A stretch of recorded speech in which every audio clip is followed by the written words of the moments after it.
meine sehr verehrten Damen und Herren, in unserer Vortragsreihe, die wir aus Anlass unserer Ausstellung Johannes Vermeer vom Innehalten organisiert haben, freue ich mich ganz außerordentlich, heute unseren Co-Kurator der Ausstellung, Herrn Professor Arthur Wheelock, hier begrüßen zu dürfen. Arthur Wheelock hat eine wirklich beeindruckende Biografie, die eigentlich in allen ihren Etappen ganz eng mit Vermeer verbunden ist. Arthur Wheelock ist tatsächlich einer der weltweit bekanntesten und wichtigsten Experten für die Malerei Vermeers. Er ist außerdem Mitglied unserer Expertenkommission, die die Restaurierung des brieflesenden Mädchens am offenen Fenster über 4 Jahre begleitet hat. Früher war Arthur Wheelock, also bis 2018, um ganz genau zu sein, war er Kurator für nordeuropäische Barockmalerei an der National Gallery of Art in Washington. Und 2018 beendete er diese Arbeit nach beeindruckenden 45 Jahren der Tätigkeit. Er ist keineswegs im Ruhestand, sondern arbeitet weiter als Kurator für vielfältige Ausstellungen und zum Beispiel auch für uns hier in Dresden. Bis heute lehrt er als Professor für Kunstgeschichte an der University of Maryland. Arthur Wheelock studierte an der Harvard University, wo er 1973 seinen Doktortitel erlangte, und er kam im selben Jahr an die National Gallery of Art als David Finlay Fellow. Direkt nach Ende dieses Fellowships wurde er zum Kurator, oder kurz danach wurde er zum Kurator für holländische und flämische Malerei an der National Gallery of Washington berufen und hat diese Tätigkeit über viele Jahrzehnte ausgesprochen erfolgreich und auch wirkungsvoll auf dem Gebiet der holländischen und flämischen Malerei ausgeübt. Er hat als Kurator zwischen 1975 und 2018 eine beeindruckend lange Reihe von bedeutenden Ausstellungen zur holländischen und flämischen Malerei kuratiert. Ich nenne hier nur einige, eine Auswahl. Anthony van Dyck 1990, Johannes Vermeer 1995, diese bedeutende, türöffnende Vermeer-Ausstellung, die in Washington und in Den Haag stattgefunden hat. Da haben wir uns auch getroffen, ich glaube zum ersten Mal. Jan Steen 1996, Albert Cuyp 2001, Prera Terborch 2004, Rembrandt's Late Religious Portraits 2005, Jan Lievens 2008, Dutch Cityscapes 2009, Joachim Altewaal 2015, Drawings for Paintings in the Age of Rembrandt 2016 und auch die Ausstellung in Japan, die uns jetzt ein bisschen Vorbild ist für unsere eigene Ausstellungstournee in Japan, die nächstes Jahr beginnt. The Public and the Private in the Age of Vermeer in Osaka 2000. Außerdem hat Arthur Wheelock wegweisende Bücher geschrieben, Kataloge über die holländische und flämische Kunst und natürlich über Johannes Vermeer, unter anderem Perspective Optics and Delft Artists around 1650 oder Vermeer in the Art of Painting, ein Buch, das jeder Mensch, der irgendwann in seinem Leben mal etwas über Vermeer wissen will, in die Hand genommen hat. Oder dann, nicht zu unterschätzen, die Bestandskataloge der National Gallery Washington zur holländischen Malerei 1995 und zur flämischen Malerei 2005. Ja, also Sie sehen schon, es ist eine ganz einzigartige Gelegenheit, Arthur Wheelock heute hier zu hören.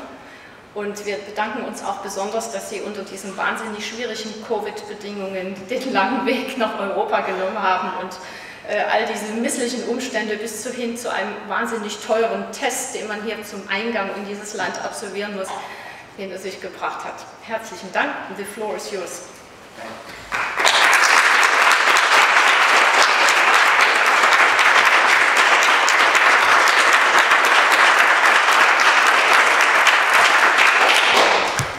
Thank you so much for those lovely words. I hope if I speak in English, are we okay with that? I mean, you don't have much choice, I'm afraid. So.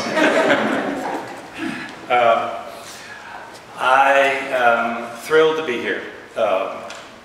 For Dresden is a special place in my life and in my history, and to see this wonderful exhibition, to see this wonderful painting and all of its glory.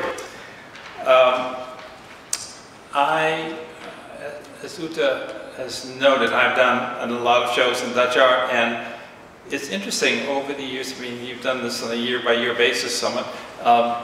Those shows start to inform each other. And I have learned a lot by doing a variety of different artists and the way they think and work. And I've really, with all this work I've done on Vermeer, I've now am sort of finding, and tonight I'm going to try to talk about this, how those other experiences I've had have helped me see Vermeer in new ways.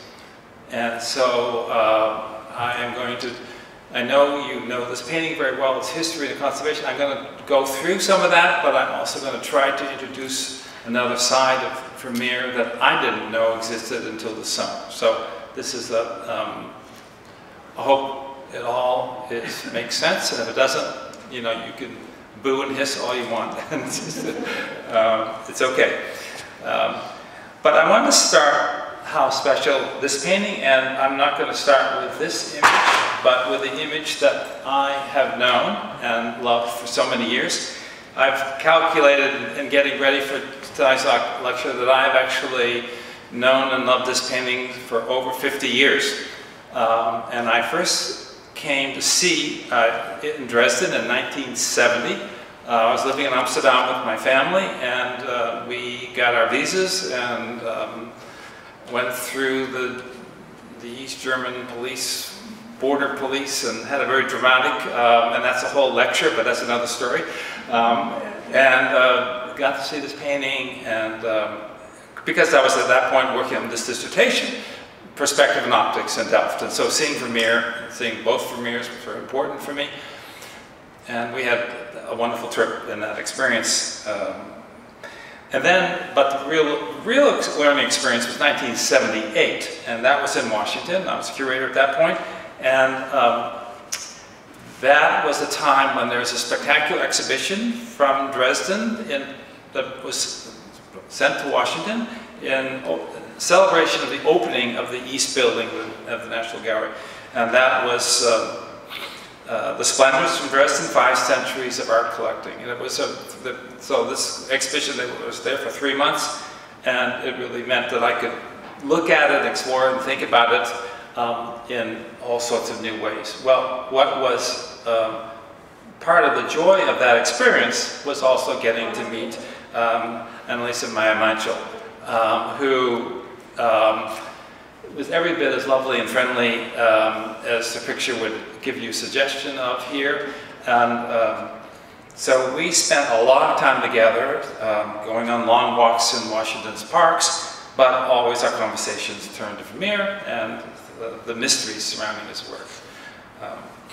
And at that time, at the time of the exhibition, I was doing research on Vermeer's painting techniques and had been able to examine pretty much, well, most Vermeer paintings in laboratories and technical examinations, X-rays, and I had a full, pretty full portfolio of all this material, but one painting that did not have an X-ray was this one, nor the other one, in fact, the Curators. So I spoke to, and I'm sorry, I'm going to call her Anneliese. I know she's Dr. Meyer-Meinschel. I'm supposed to do that. I'm in Germany and do that. But anyhow, she about this, would it be possible? And she said, "Oh, yes, I think we should do it because she's interested in this as well." We could not do it in Washington because of all security, because of the whole political situation, the DDR and the USA. But eventually, X-rays were done in San Francisco, and the show went there.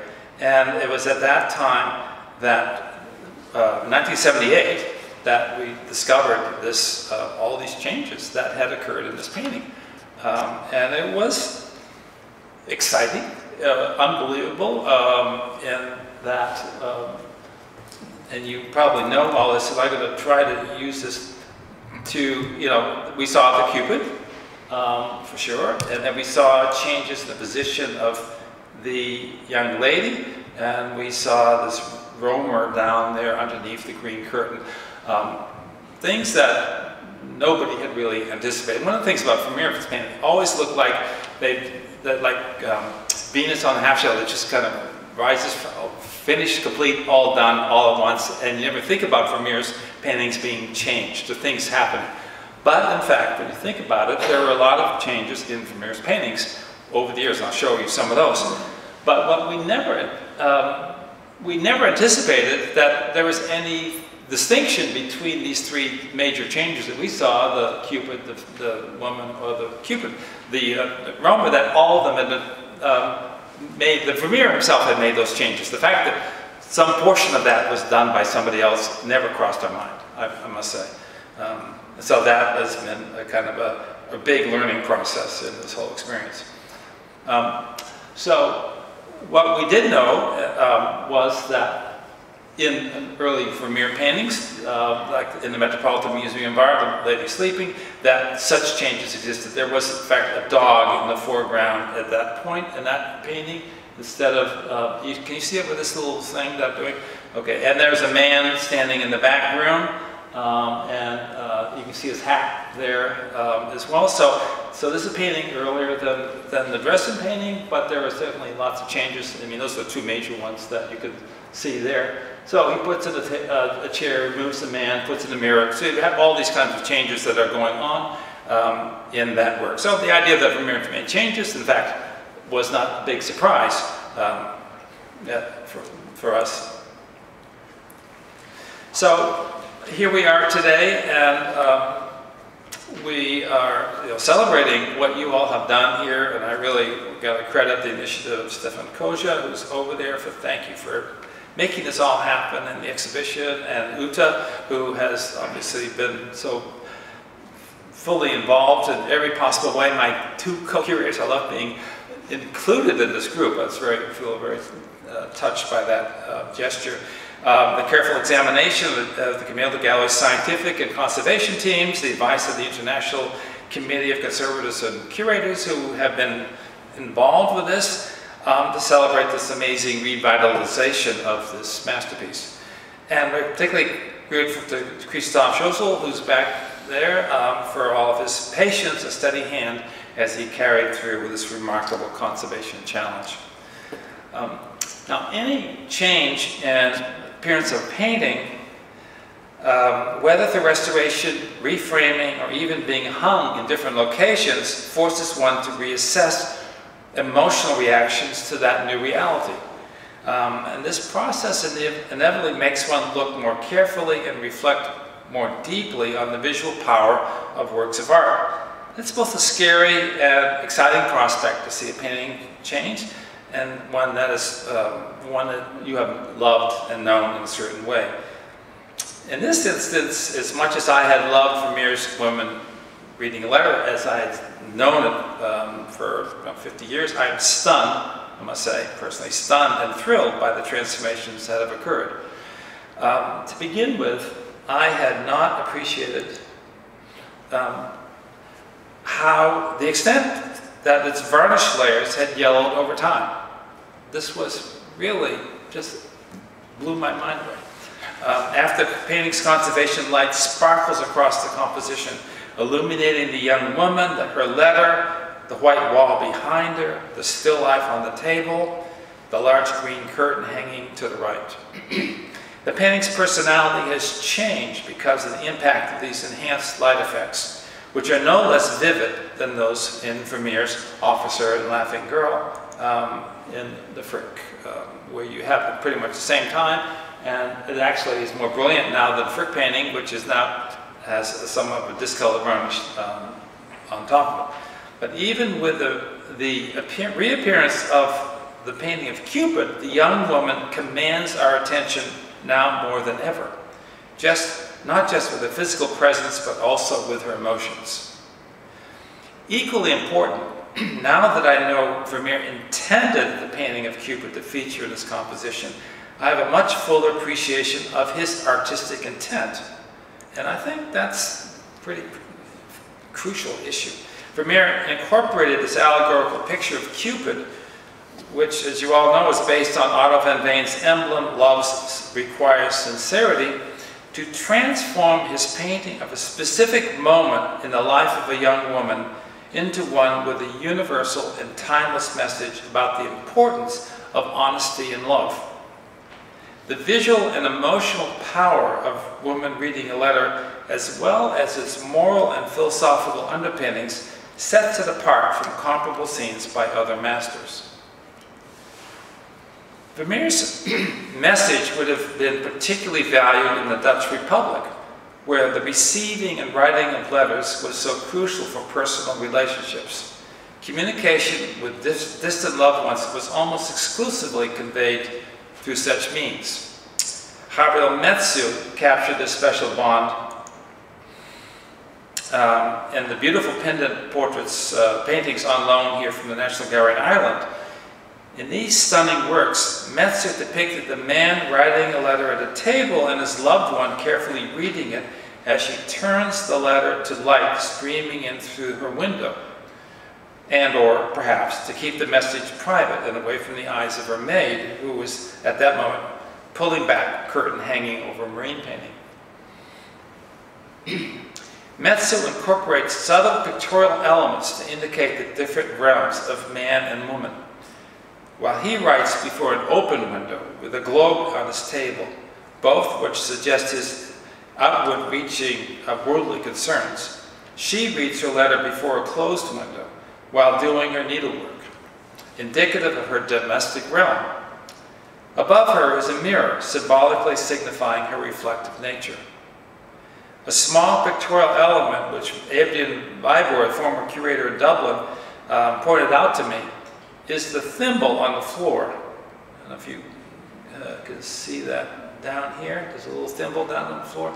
That clearly had fallen off the lady's lap when she got excited about the letter having just arrived. So it's kind of a nice timing moment of that experience.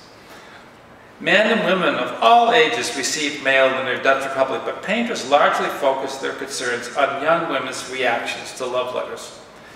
The subject was one that particularly engaged Gerard ter Borch, who had a remarkable ability to capture complex emotions that reveal much about humans' aspirations and uncertainties. An example of ter Borch's sensitivity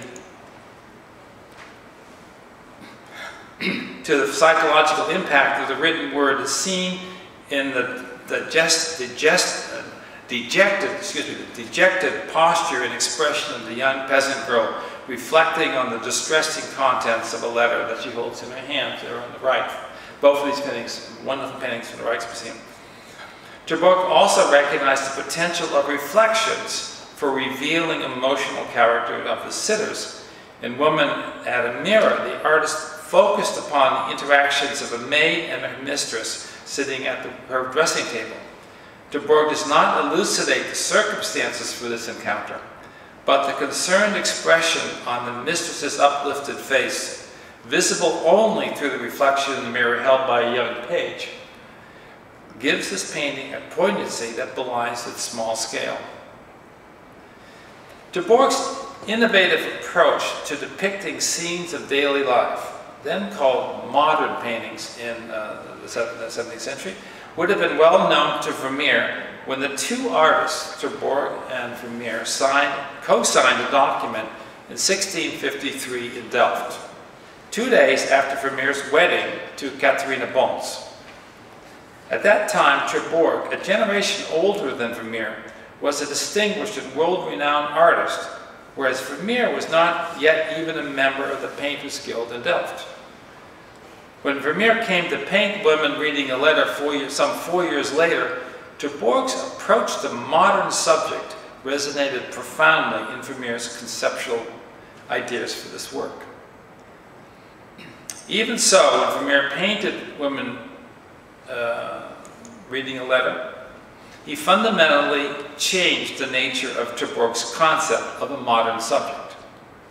Whereas Ter Borch evoked a sense of intimacy and privacy by placing the sitter in a darkened space, Vermeer portrayed his young woman poised and upright in a light-filled room, constructed according to the laws of perspective. Carefully proportioned pictorial elements in the room's interior establish a structural framework that visually holds the young woman in space, as, for example, in the way her arms wrap around the open window frame. Vermeer often followed the principles of the golden mean to assure harmonious relationships of his pictorial elements, including, as Christoph Scholzel has noted in his essay, the proportions of the window in this painting.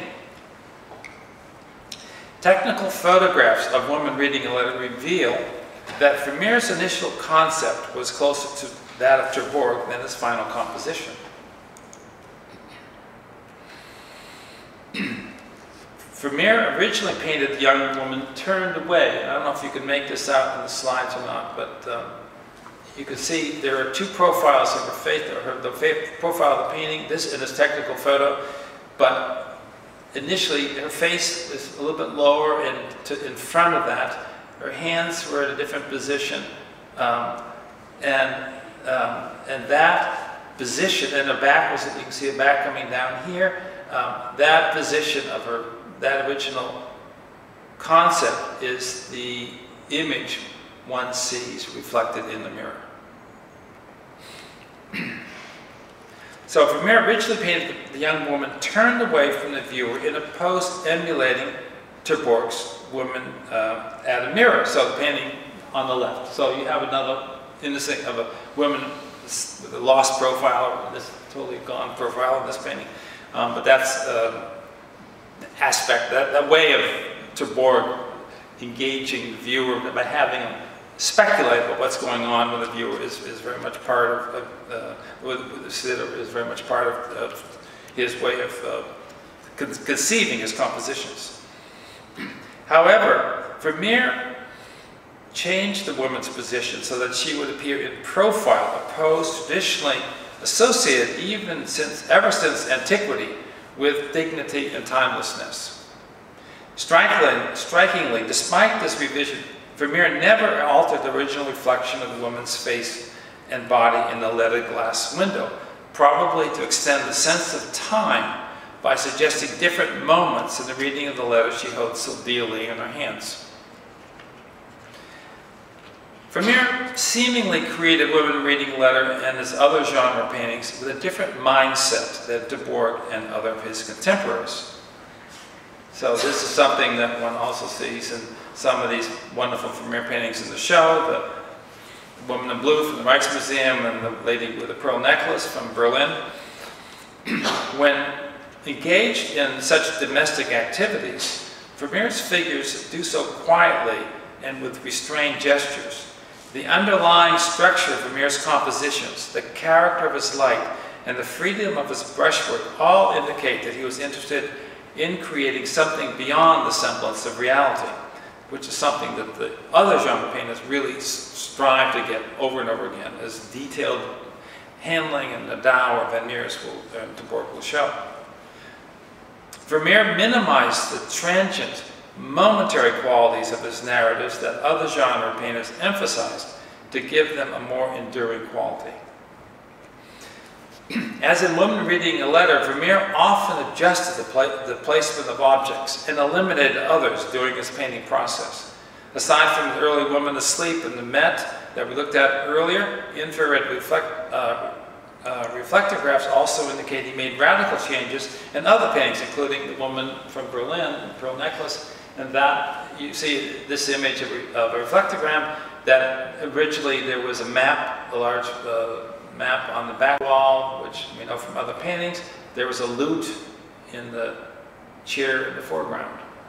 So these are rather serious changes that he has made in this composition. Now, it's interesting, these, unlike the Cupid in Dresden, were not painted in. This is what we're seeing as blocked in forms. This is just the basic structural blocking in of compositional elements. They have never rose to the point of finished images in the way that Cupid was done in the Dresden painting. So what we see here is a stage a little bit before what we've been uncovered in the restoration of the Dresden painting. Despite the apparent sense of realism in his works, Vermeer also altered the size and scales of his objects. For example, the scale of the painting of Cupid, of the Dresden painting, is much larger than it is when Vermeer painted it again some years later in Woman Standing at the Virginal in the National Gallery in London. So that painting is also here. So you can see the different scale of these two paintings in the back wall. I mean, he adjusts these kinds of things all the time. So you really cannot trust this guy. Well, how big was this painting, really? I mean, he was changing its proportions, its scale, to fit whatever his compositional needs were. You see this over and over again in other of his works. What remains a puzzle in this painting is the green curtain. Did Vermeer always intend the curtain to be an integral part of his painting, or did he add it at a later stage in the artistic process? Does the curtain belong to the woman's or the viewer's space? Visual and technical evidence about these questions is ambivalent, and scholars, including authors in this catalog, some of whom are in this very room, have reached quite different conclusions on this topic. And so, in many respects, Vermeer's curtain relates to the illusionistic trompe-l'oeil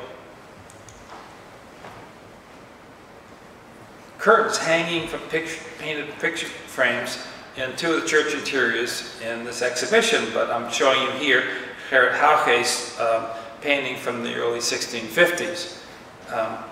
Images that reflect the reality of how Dutch paintings were often protected from the elements.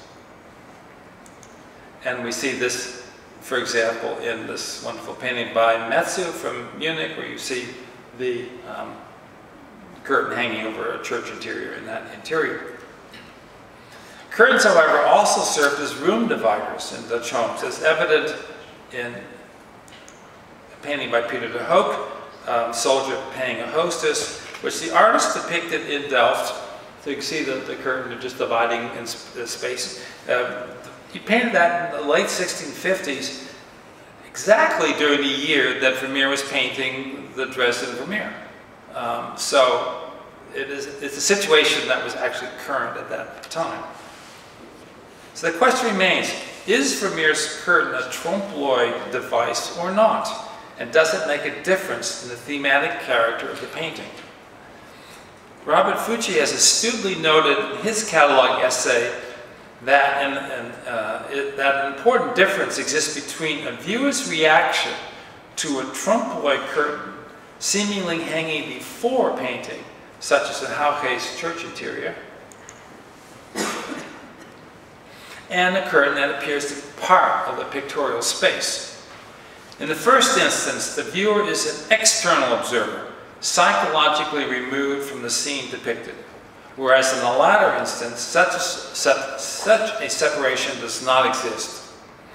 This point is particularly evident in Hauge's painting, where the curtain rod's shadow extends across the picture plane, making it evident that the church interior is a painted image, and hence one step removed from the viewer's personal experience. This is hard to see in the exhibition because the shadow at the top of by the frame kind of makes it difficult to see that. But you can see it perhaps here in the slide, the painting on the left, we can see the shadow just below the curtain rod.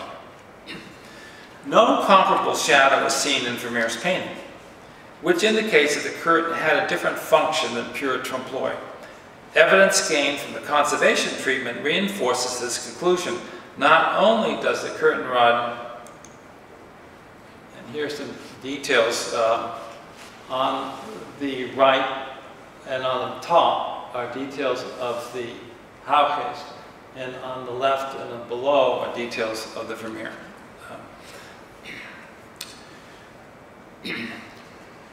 So, evidence gained from conservation treatment reinforces this conclusion. Not only does the curtain rod have no supports at its ends for attaching it to the frame, as in Hauge's painting, and you can see in Hauge's painting these little elements, and also in the Van Vliet, you can see that as well. They're on both sides.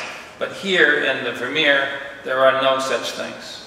And you also see in the Vermeer that the tops of these rings holding the curtain are absent.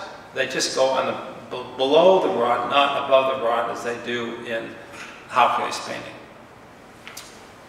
You can't see that so much in the exhibition because the painting is framed very tight to that, and that tan area here is unpainted canvas above the painted image, that the framing element in the exhibition comes right to the top edge of the rod. So you don't really see what I'm showing on the side.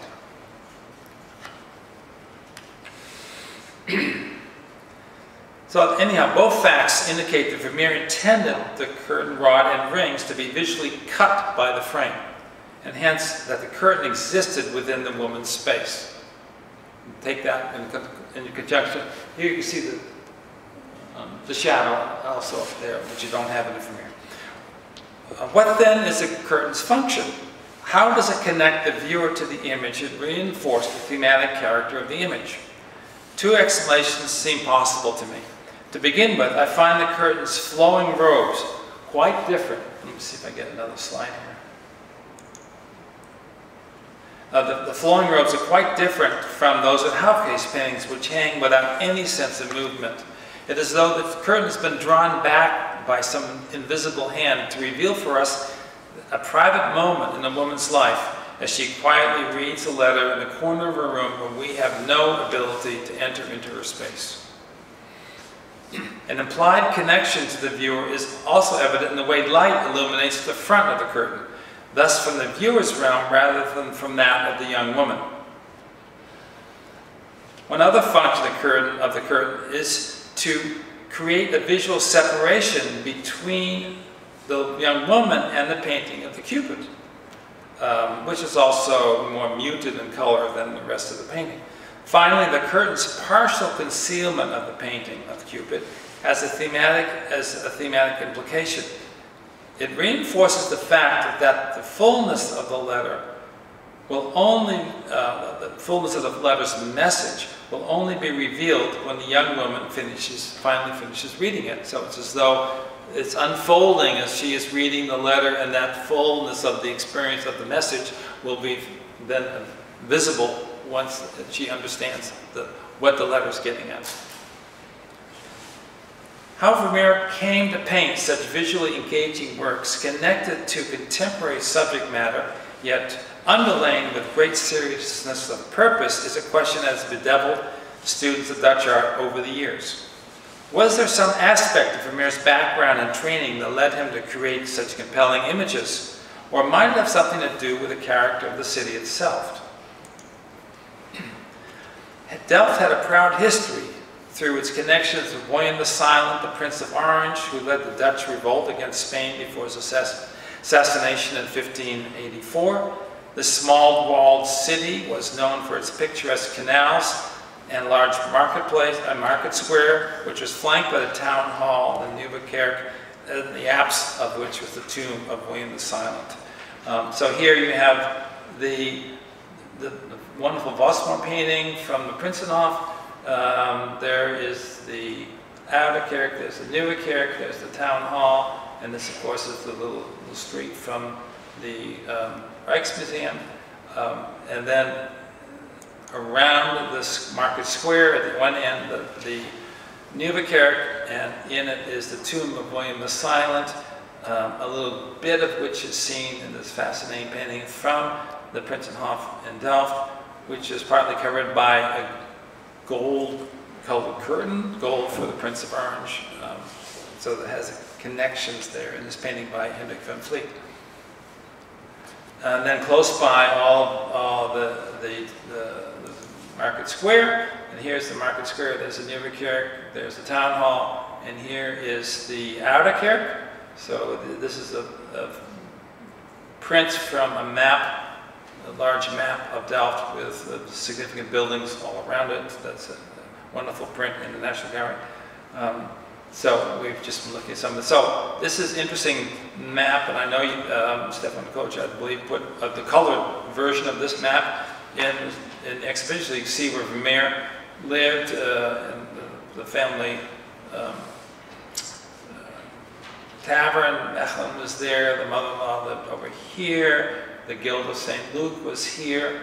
I'll come back to this map a little bit, but that whole family connections were very much around the market square and around these all the activities that were going on in that world. Little is known of about Vermeer's formative years. He was born in 1632, but his name does not appear again in documents before 1653, the year he married Catharina Bones, converted to Catholicism at the urging of her mother, Maria Tins. So that's 21 years of his, when he would be training and when he'd be going to school and whatever, everything. We don't have any information. At the end of that 1653, Vermeer registered as a master painter in the Delft Guild of St. Luke. So that's just after this meeting with Ter Borch that we spoke about earlier. No documents survive about how Vermeer's father, Renier Vos, who was an innkeeper and art dealer, and his mother, Digne Baltens, raised their son, or in what ways they encouraged him to become an artist. Although we do know that they owned a small collection of paintings and were part of a network of artists and art lovers who presumably congregated in his taverns, in the father's taverns. This is a very important, interesting aspect that I've sort of been learning about recently. The role of taverns as a place to meet for people of like-minded interests. Although the identities of Vermeer's teachers are uncertain, he probably began his studies around 1640, which is what I've learned from these other exhibitions. When you look at Jan Lievens or Ter Borch, this is when they start, about age 8. And then continued until he joined the St. Luke's Guild in 1653. Whether Vermeer studied exclusively with a master in Delft, or one master in Delft, and also with an artist, or with an artist in another artistic center, such as the famed Abraham Bloemaert in Utrecht, who was related by marriage to Maria Tins, who was the mother of his wife, Catharina Bones, is also a mystery. One can postulate that the training Vermeer received was comparable to that of other Dutch artists, and its character followed the recommendations of the theorist Karl van Mander, who in his treatise, his Schilderboek, which is here on the left, the title page, emphasized the importance of drawing for all aspiring artists. And here's a wonderful painting on the right, which was in the Drawings for Paintings exhibition we had, where Michiel van Muscher, a painter who has a whole slew of drawings on the floor in front of him. So he is making his paintings, looking at and thinking about these drawings, adapting them to making his composition. Unfortunately, none of Vermeer's drawings or any of his student works have survived, although one can hypothesize that, like Ter Borch, he would have made figure studies that he would have later adopted in his paintings. So here's Ter Borch drawing his stepsister Gesina, who was a model for a lot of his paintings. So there she is, again in the mirror. That's her in the mirror. But that drawing could easily have been a study for that mirror image. It's very likely that Vermeer made comparable head studies of a figure in the Dresden Vermeer. Why wouldn't he have made similar studies? Now, we happen to know Ter Borch's drawings because Ter Borch studied with his father, who kept all his drawings from age, whatever, 6 to whatever. They're all, that period he's studying with his father. There's a whole archive of Ter Borch drawings in the Rijksmuseum. It's amazing. Once he leaves his father's workshop, you hardly have any drawings left by Ter Borch. It was only because they were saved by his father that we have that record. If they don't have a situation, they just get lost somehow. They get used, they get lost, they get whatever, adapted, messed up with oils, thrown out, who knows. But it's not that Vermeer didn't draw. He did draw, 100%. That's true, even though I have absolutely no evidence.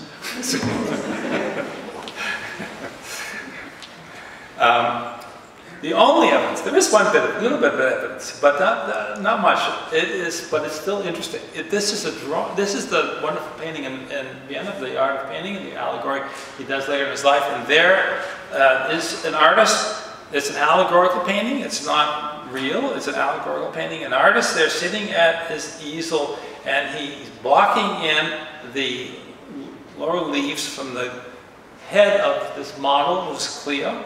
and I don't know if you can make it out, but there is underneath that white chalk underdrawing on a slightly colored ground.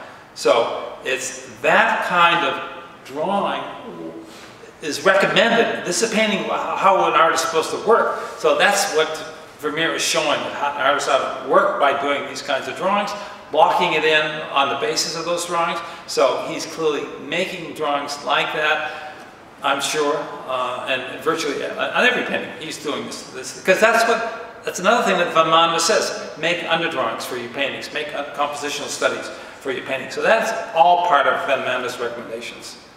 It's absolutely, to me, inevitable that Vermeer is working this way, and also with rulers and compasses and all sorts of things that were part of the way artists worked.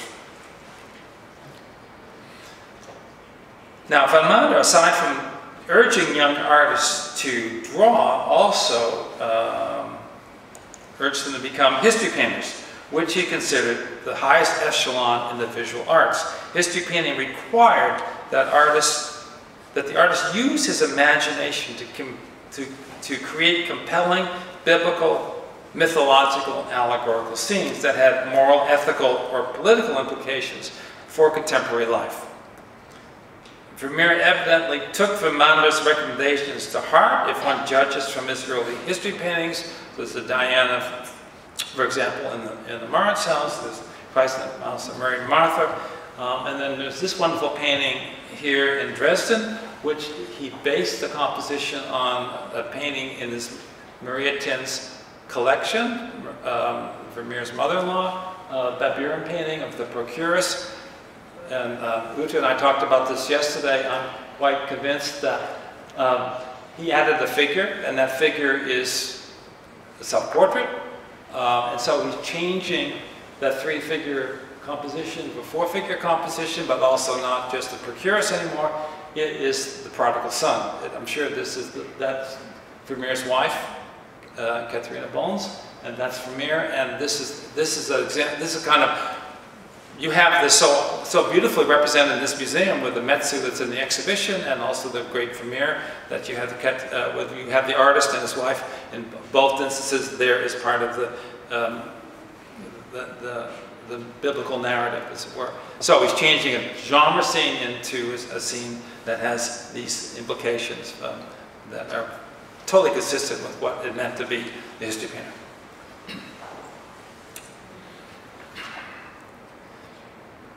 During the 1640s, Vermeer's early apprenticeship years, Delft's artistic climate was not particularly robust. But that changed dramatically in the early 1650s when Gerard van Houwgeest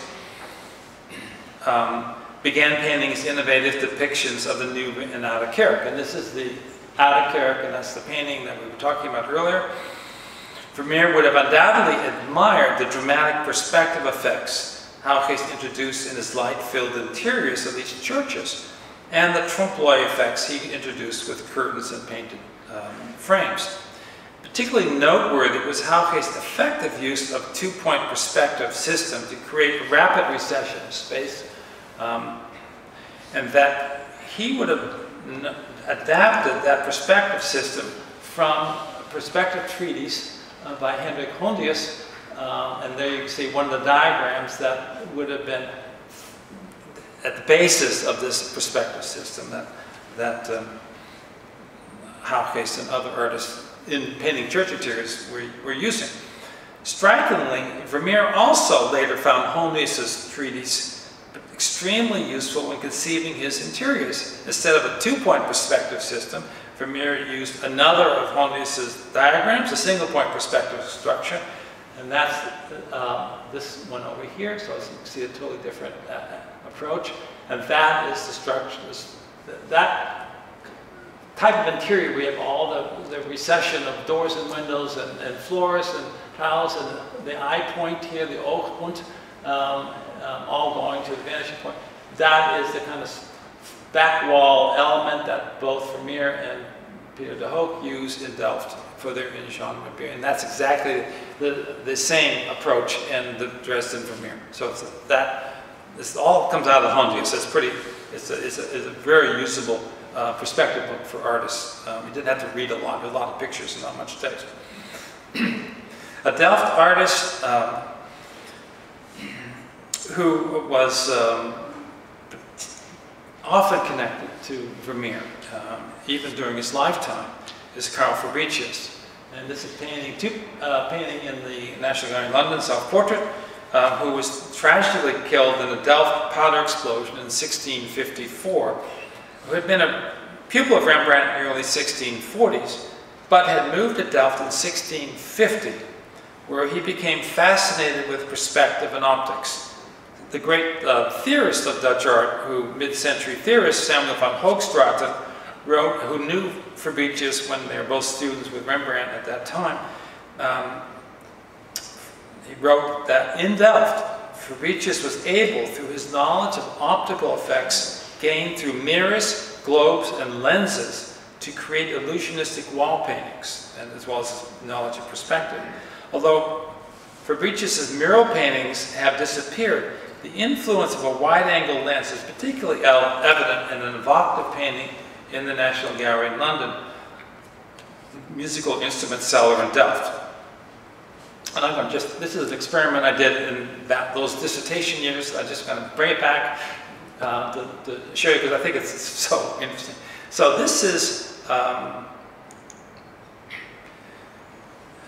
a scene that Fabricius was located at this corner, this intersection right here, and this is the Nieuwe Kerk, the new church. And this is the new, from that location, this is what the new church looks like. It's right across the street. It's huge. It's right on top of you.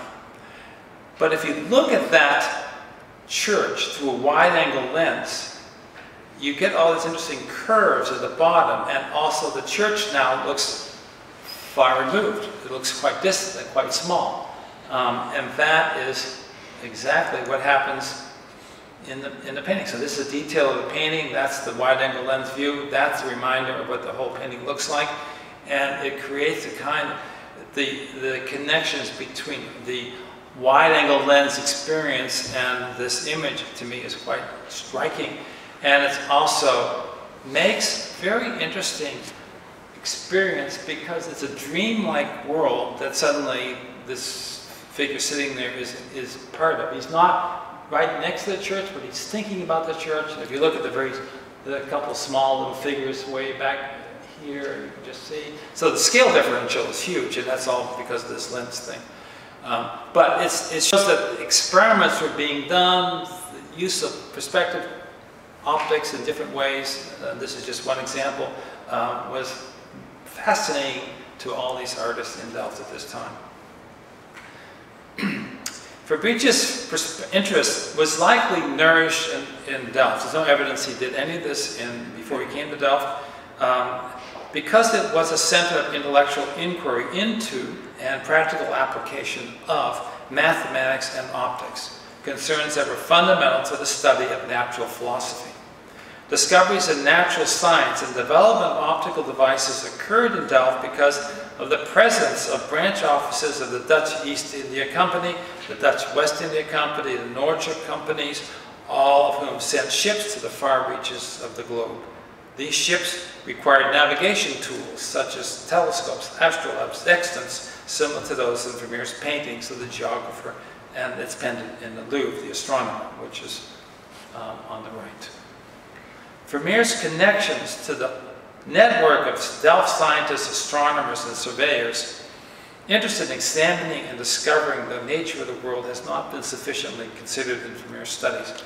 It seems likely, however, that these individuals informed Vermeer's quest to create carefully proportioned, mathematically structured, and light-filled images, such as a woman reading a letter before an open window. And I'd like to sort of examine this possibility for the remainder of the talk. Guilds, such as the St. Luke's Guild that we mentioned before, provided opportunities for like-minded individuals to gather in Delft, but in informal locations such as Vermeer's father's tavern, and other organizations also welcomed artists into their midst. For example,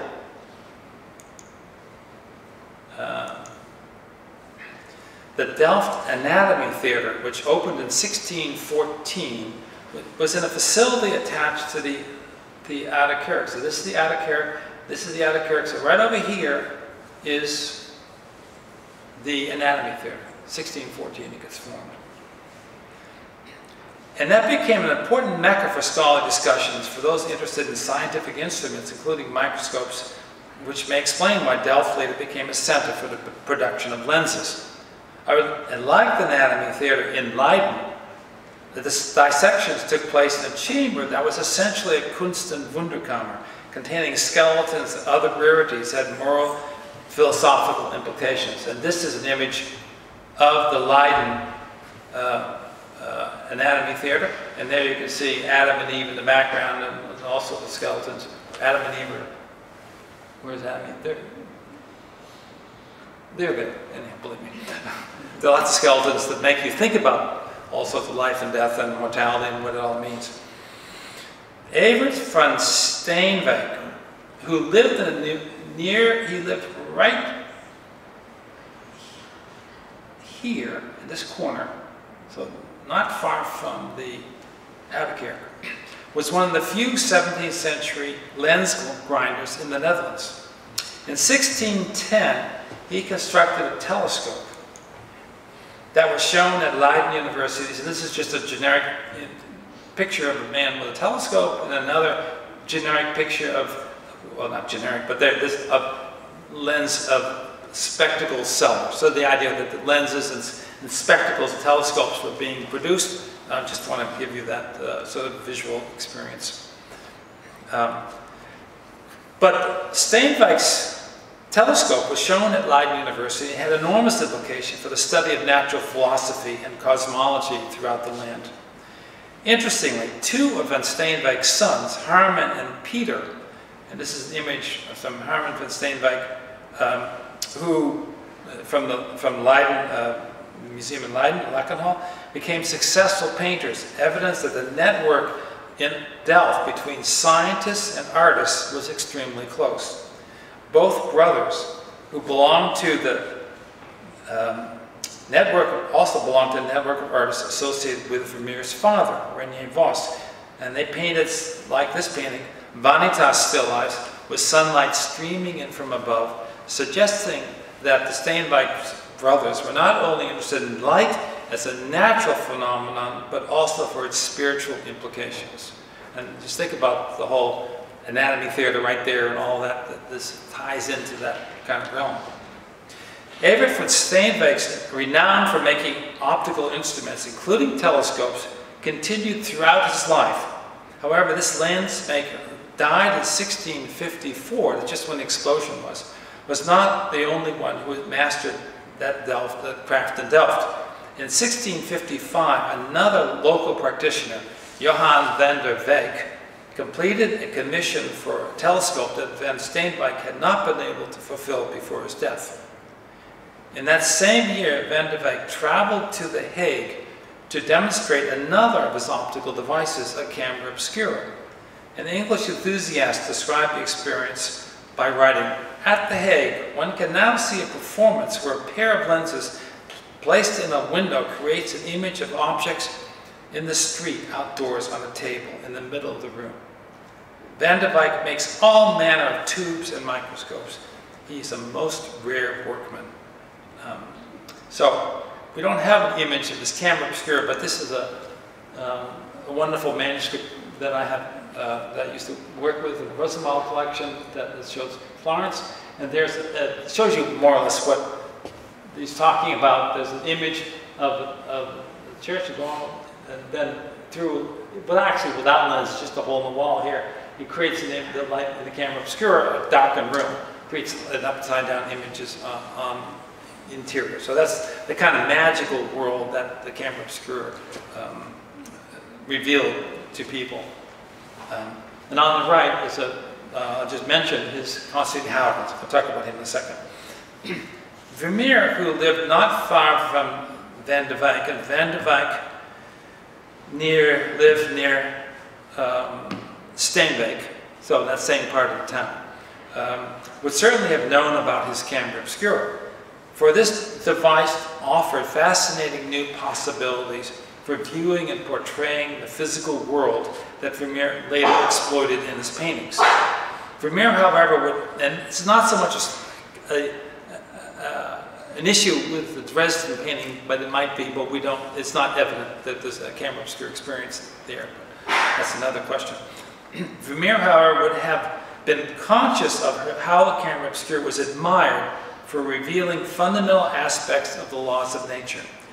Constantine Huygens, who is there on the right, speaking to his page, he was secretary of the Prince of Orange, and a man fascinated with science and optics who also knew Van der Weyck and probably invited him to The Hague, expressed such sentiments about the camera obscura in a letter he wrote after he'd first seen one in 1622. And this is a quote: "All painting is dead by comparison, for here is life itself, or something more elevated if one could articulate it."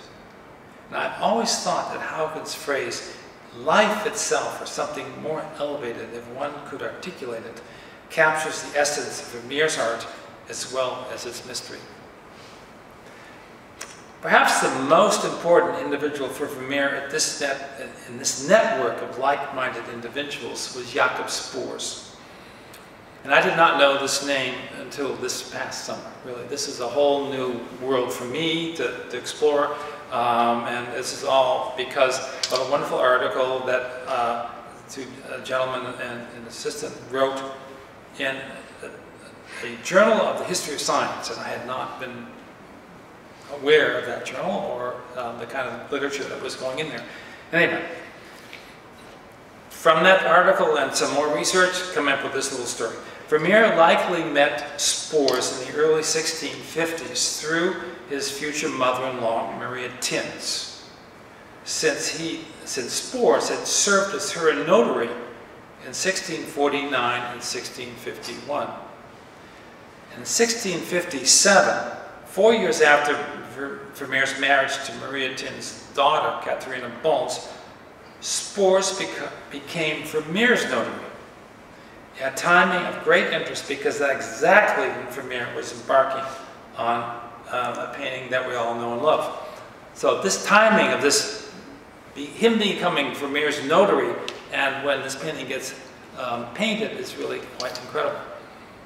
Jacob Spoors was a fascinating, engaging individual who, aside from being a notary, belonged to a network of natural philosophers, mathematicians, and makers of scientific instruments in Delft. Spoors, who was born in Delft in 1595, began his career as a surgeon in 1614, the very year that the Anatomy Theatre was founded. Perhaps inspired by discussions he heard at lectures that he attended there, he decided to change careers. He went to the University of Leiden to study mathematics so that he could become a surveyor. After completing his studies in the mid-1620s, he moved to Oud-Beierland near Dordrecht, which is where he came to know Maria Tins, because she owned properties in that area, and he was surveying those properties. After Spoors returned to Delft in 1636, he continued his career as a surveyor and notary, but he also pursued the study of mathematics, optics, and astronomy. He was already doing this a bit, but became more intense in Delft. He soon acquired a telescope from his neighbor, Arend van Steenbeek. And with that instrument, he observed sunspots, mountains on the moon, and Jupiter's 4 moons, among others. In 1638, that's 2 years after he returns to Delft, he writes this amazing treatise, which is called, in English, Oration on the New Wonders of the World and on the Use and Dignity of Mathematics and Geometry. And there, in that, he describes the wonders that he has seen. The underlying premise of Spoors' publication was that optics and mathematics help reveal God's greatness and perfection. As wonderful as these wonders are to discover, they all lead to God and understanding His greatness and perfection. While geometry was crucial for surveying the earth, only when applying optics and mathematics to the study of the heavens can one appreciate the order and regularity of God's creation. For Spoors, God's perfection was most aptly visualized as a circle, a perfect geometric form with neither beginning nor end. Spoors fully adhered to the planetary system devised by Nicholas Copernicus, which is there on the right, which placed the sun in the center of the universe and determined that the planets followed a circular orbit around it. Spoors considered the sun's light to be an essential aspect of God's divine plan, and hence both natural and spiritual in character. The 4 vignettes on this title page, which is here on the left, demonstrate the various ways in which the sun and the North Star shed light on the world. Spoors argued that the perfect proportions that characterize the solar system must be maintained in man's own creations, whether in the arts, music, medicine, crafts, or crafts such as shipbuilding. He dedicated his treatise to Delft's magistrates in hopes that they would govern their city with the ideals of proportion and harmony found in the divine order. His ideas thus were known to the body politic, as well as to theologians, artists, scientists, shipbuilders, whose profession he cited. Spoors' text foreshadows in many ways the importance of proportion, perspective, light, and optics for establishing the moral underpinnings of Vermeer's paintings. One can only imagine in the late 1650s, when the notary relationship was the strongest, Vermeer discussed with Spoors how one might infuse images of daily life with a seriousness of purpose consistent with history painting, including the picture of a young woman reading a letter from an open window he was currently making. Vermeer's interest in exploring the physical world with an awareness of how optics, geometry, and mathematics can help reveal the underlying truths of nature continued throughout his career.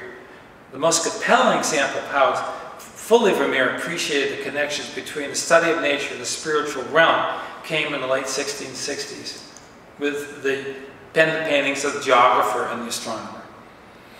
And you have the beautiful geographer in the exhibition. When Vermeer created these works, he was at the height of his artistic powers, secure in his compositional ability to integrate figures convincingly within their environment, assured in his understanding of light, both to illuminate the scene and to evoke quiet moods of contemplation, certain about how to use paint to suggest the rough textures of carpets as well as the translucency of glass, and sophisticated in his means for imbuing apparent scenes of daily life with profound moral, theological, and spiritual meaning. With the geographer and the astronomer, Vermeer expressed the excitement of intellectual inquiry into the scholar's poses and purposeful expressions as their inquisitive minds search for answers to questions they have posed about the earth and the stars.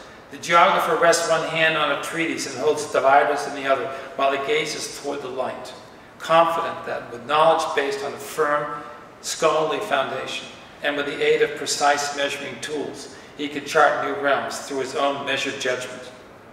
Vermeer's astronomer, on the other hand, is more a seeker of universal truths than his counterpart.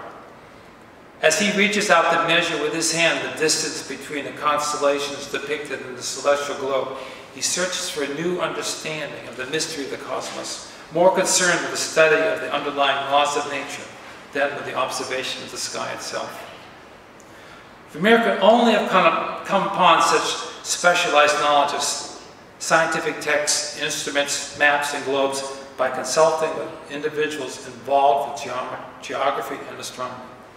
Moreover, his consultants would have needed to understand the philosophical and theological issues related to their study.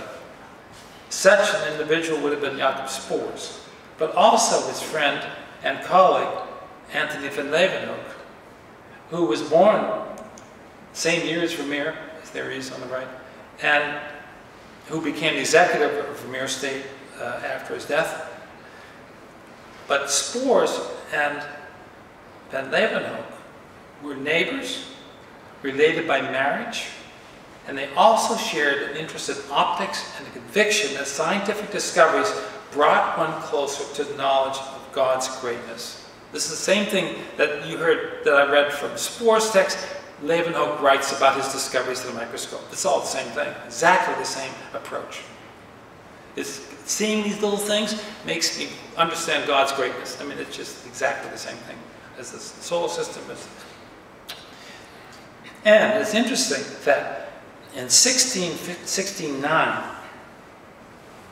Leeuwenhoek passes his exam to be a surveyor in Delft. Certainly, having been encouraged to do this by Spoor, who was a surveyor. And Leeuwenhoek's biographer writes that in that period of time, Leeuwenhoek began to study navigation, astronomy, mathematics, and philosophy, that is the natural sciences.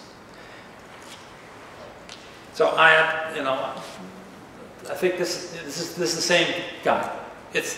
He's the model for these two paintings. He's older and he's got a wig on, but there's no shape and everything.